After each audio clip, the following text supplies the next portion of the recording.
Hi Elaine, thank you so much again for being part and taking part in our Heritage Talks with series. Heritage Consultancy is so excited to be working with you now, and especially across the next 12 months. You're doing such an amazing job with the children of Peckham and the Southwark Borough, especially with your initiative called Enterprise Against Crime. It's such a great initiative and we're really, really proud and pleased to be working with you. Thank you for inviting me. It's a pleasure to be here. Could you tell us a bit more about how you began and got involved with, young people of Peckham, especially the Bell Gardens estate? Yeah, I started the work in 2011, but before that I was working as a youth worker at the Carib Youth and Community Association on Ben Hills Road, and I noticed that during the school holidays there were so many young people just wandering about aimlessly, and a lot of them had complained that there was nothing to do. I noticed a sense of restlessness, and so I carried out a survey with the young people that attended the Carib Youth Club to find out, well, what exactly do they want? We always think we know best for the children, but we don't seem to ask them enough. So that's what I did. I carried out a survey, found out what they wanted, and I wrote that all into my plan. And I actually started the holiday camp on the 8th of the 11th, 2011. And that, of course, was when we had disturbances, we call it. So the camps that you run, what are they? Are they all year round, or are they just at phased time? So the Easter break, summer break, Christmas break. How do you run it? At the moment, the camps are primarily ran during the summer holidays, the 6 weeks holiday. Right.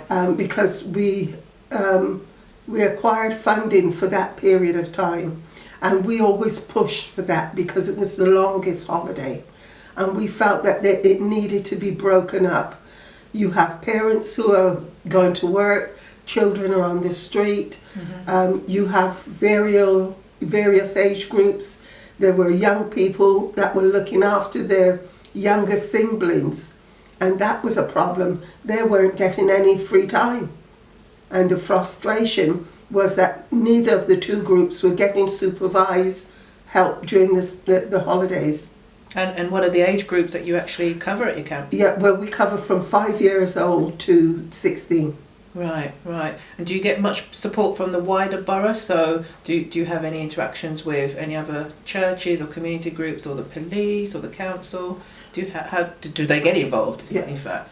Well, the local council, when we started, were very involved, and I think because of the cuts and everything, right, the funding went down. But however, the neighbourhood fund, they fund us last year.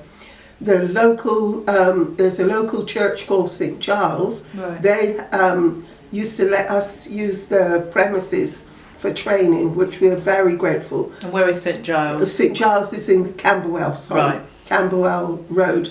And they have another charity of their own, but we've been really pleased because they've let us use the hall there during the day in order for staff training. And so that's how we've managed, through the goodwill of people in the community.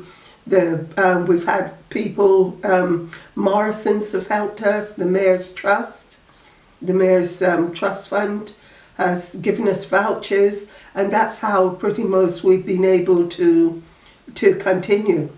And on that vein, I know, as I said, we've now begun to work together. As I say, Heritage Consultancy is so keen to help you to secure further funding and any contribution that we can from the community, and we really want the community to get involved with this. It's such an essential charity and initiative that you're running.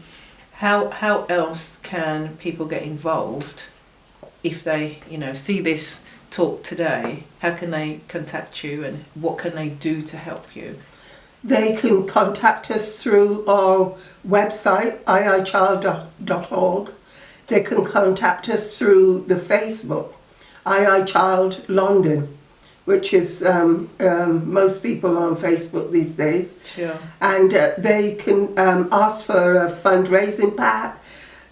We believe not just in community in our own area, but we believe that people can establish a community of fundraisers. And that was my goal, really, to see people popping up with different little communities of fundraisers who could see themselves having an impact, no matter how small it is.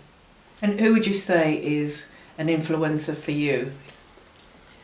Well, I think Nelson Mandela. It was I admired what he did and how he came out of prison after all those years, and he had a real compassion and forgiving heart towards others. And I think we need to work together. And although we can't forget the past, but it's how do we move on to create a better future.